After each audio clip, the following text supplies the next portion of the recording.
Hello student, आप सभी को my YouTube channel SK smart study में स्वागत है। आज मैं आपको बताने जा रहा हूँ ओम का नियम एकदम देसी अंदाज में। आप एक बार देखने के बाद इसको पूरा कंप्लीट समझ सकते हैं, याद कर सकते हैं, पूरा कॉन्सेप्ट आपके दिमाग में छप जाएगा। आप बोर्ड एग्जाम में 5 नंबर ला सकते हैं। ठीक, चलिए चलते हैं प्रश्न की ओर। देखिए ओम का नियम आपको बता रहा है। देखिए देखिए ओम का नियम, ओम के नियम के अनुसार, किसके नियम के अनुसार? ओम के नियम के अनुसार जब किसी चालक के जब किसी चालक के भौतिक अवस्था का मतलब होता है जैसे ताप, दाब आदि समान रहे। क्या रहे?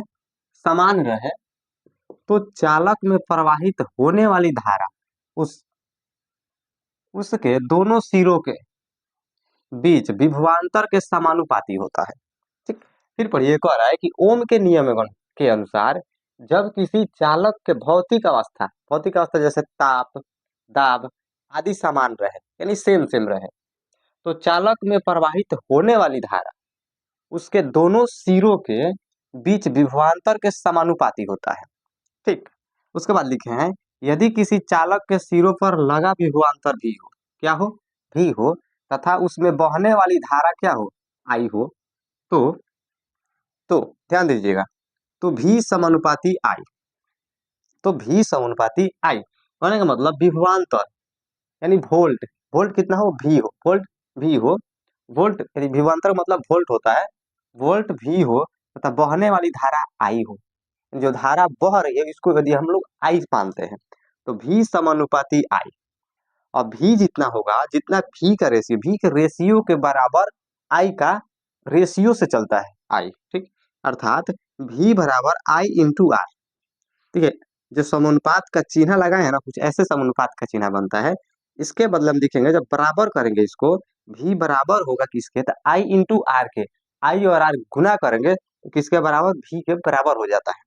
फिर हम कह सकते हैं इसलिए आर बराबर भी बटे आई। अधिकतर ऐसे फॉर्मूला पूछते रहता है कि आर बराबर डॉट डॉट होता है। आप ऐसे इसको लिख दीजिएगा कि आर बराबर भी बटे आई, या पूछते भी बराबर आई इंटू आर, भी बराबर आई इंटू आर। ठीक, या इसको हिंदी में ऐसे लिख सकते हैं, ओम बराबर क्या बराबर? ओम बराबर वोल्ट बटे एम्पियर, यानी ओम यानी आर बराबर भी बटे आई। इसी प्रकार से ओम बराबर वोल्ट बटे एम्पियर। अब तक किताबी भाषा समझ गए हैं। अब आपको हम अपने भाषा में, एकदम साधारण भाषा में आपको समझा रहे हैं कि ओम क्या है, क्या होता है। चलिए, केबल लिए हैं, ये डाटा केबल है। क्या है आपका? तार है। क्या है? तार है। देखिए, कह रहा है कि ओम के नियम अनुसार जब किसी चालक के भौतिक अवस्था, चालक मतलब होता है वैसा पदार्थ जिससे इलेक्ट्रॉन इस साइड से उस साइड प्रवाहित हो, यानी कह सकते हैं कि वैसा चीज कह सकते हैं जो में लाइन इधर उधर चला जाए, जो कि एगो प्लग लाइन में खोस दे दी, एगो छुई तो आपको करंट लग जाए, ऐसे भी कह सकते हैं। जिसमें लाइन इधर से उधर चला जाए उसे हम लोग कहते हैं चालक। चालक तार कह सकते हैं। ठीक, चालक में जैसे भौतिक अवस्था जैसे ताप, दाब, इसको ना ही गला के छोटा पतला किए, ना ही ऐसे लंबा के लंबा किए, बस जैसा है वैसा ही रहने देते हैं, यानी समान हो, दोनों समान होना चाहिए रहे। तो तो चालक में प्रवाहित होने वाली धारा, जैसे चालक एक तार है, इसमें जो धारा हम लोग प्रवाहित करेंगे, प्रवाहित होने वाली धारा उसके दोनों सिरों, इधर वाला सिरा और इधर वाला सिरा, दोनों सिरों के बीच, देखिए दोनों सिरों के बीच विभवांतर मतलब वोल्ट होता है, वोल्ट के समानुपाती होता है। जो वोल्ट होता है उसके समानुपाती होता है। ठीक, यहाँ तक समझ गए। अब चलिए यहाँ पे आपको बताते हैं कि समानुपाती का मतलब क्या होता है। मान लीजिए हम ऐसे फॉर्मूला लिखे हैं ना, ऐसे भी बटे आई लिखे हैं ना, भी बटे आई, देखिए आर बराबर ऐसे लिखे हैं, ध्यान से देखिएगा, आर बराबर भी बटे आई। यदि मान लीजिए हम लोग भी मानते हैं 100 वोल्ट, यानी वोल्ट कितना? 100 वोल्ट रखते हैं। कितना रखते हैं? 100 वोल्ट। और धारा कितना ले रहे हैं? तो मान लीजिए हम धारा रखे हैं 10, धारा कितना रख रहे हैं? 10 रख रहे हैं। तो आर का मान देखिए कितना आएगा, इसको जब हम लोग काटेंगे तो 10 दहिया का 100 बट्टे का 1, कितना आ गया? यानी कह सकते हैं 10, कितना आ गया? 10 आ गया। ध्यान देखिए, तो यदि वोल्ट हम लोग 100 वोल्ट रखे हैं, धारा 10 रखे हैं, तो कितना आ गया? समानुपात, अनुपात कितना आ गया? तो 10 अनुपात आ गया। ठीक, अब ध्यान से समझिएगा, जैसे हम लोग यहाँ पे जो धारा है, देखिए यहाँ पे धारा को हम लोग जैसे कम करते हैं, सॉरी वोल्ट को, हम लोग वोल्ट को जैसे कम करेंगे, सिर्फ वोल्ट कम किए हैं, धारा कम नहीं किए हैं। ये नियम कह रहा है, नियम बता रहा है कि जैसे हम लोग वोल्ट को कम करेंगे तो धारा अपने यहाँ पे कम हो जाएगा। कितना? 50। जैसे हम लोग वोल्ट 50 रखते हैं तो धारा कितना आ गया? 5। अब इसका अनुपात निकालिए तो कितना आ रहा है? ये भी आपका आ जाएगा 10/1 यानी 10 आ जाएगा। मान लीजिए एक बार तो इसको घटाए हैं, क्या किए हैं? इसको घटाए हैं।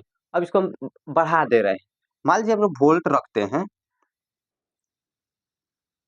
200 वोल्ट रखते हैं, 200 वोल्ट रखते हैं तो धारा कितना हो जाएगा? ये अपने आप 20 हो जाएगा। अब काटिए तो दूध दूध हाके 20 कितना आ गया? 1/। समझ में आ रहा है? कुछ समझ में आ रहा है? ठीक है। फिर देखिए यहाँ पे आपको बता रहा हूँ। अब देखिए एक बार क्या किए हैं, वोल्ट घटाए हैं तो अपने आप धारा का रेशियो भी घट गया है और जितना यहाँ पे था उतना ही यहाँ पे आ गया है। एक बार क्या किए हैं, वोल्ट को बढ़ाए हैं तो जितना इसमें था अनुपात उतना ही इसमें आ गया, 10 आ गया। अब कहने का मतलब कि यदि आप वोल्ट बढ़ाइएगा तो धारा का अनुपात भी उतना ही बढ़ जाता है। एक रेशियो से, देखिए यहाँ पे 5 है, 10 है तो 5, यहाँ भी नहीं 6 नहीं होगा, एक रेशियो से बढ़ता है। देखिए घटाए हैं तो घट गया है, यहाँ पे बढ़ाए हैं तो बढ़ गया है, बढ़ गया ना। यदि आप चाहें धारा को भी घटाइए बढ़ाइएगा तो वोल्ट भी बढ़ता घटता है। कैसे? तो अनुपात में, रेशियो में बढ़ता है। यही कहलाता है ओम के नियम। इसी को काट के एक बहुत बड़ा सा, इतना बड़ा सा फॉर्मूला में बना दिया गया कि ओम का नियम है, ऐसे पढ़िए वैसे पढ़िए, बस इतना ही डिफरेंस होता है। यदि धारा का मान, देखिए सर साइमन ओम ने, मतलब ओम के नियम का प्रतिपादन किया था किसने? तो सर साइमन ओम ने। उन्होंने बारी बारी से इसका प्रैक्टिस करते करते उनको ऐसे पता चल गया तो उन्होंने इसको ओम के नियम के रूप में कर दिया। ठीक, आपको समझ में आया जरूर होगा। ठीक, इससे अलावा इससे कुछ नहीं होता और साधारण में कह सकते हैं कि यदि वोल्ट को बढ़ाया जाए तो धारा अपने आप उसके अनुपात में बदल जाता है। घटाया जाए या बढ़ाया जाए तो अपने आप उसके अनुपात में बदल जाता है। उसी को हम लोग ओम का नियम कहते हैं। ठीक, यदि आप चाहते हैं इसी प्रकार के वीडियो देखने के लिए तो चैनल को सब्सक्राइब जरूर कर दीजिएगा। फिर मिलेंगे इसी तरह के वीडियो के साथ अगले वीडियो में। तब तक के लिए Jai Hind, take you, bye bye.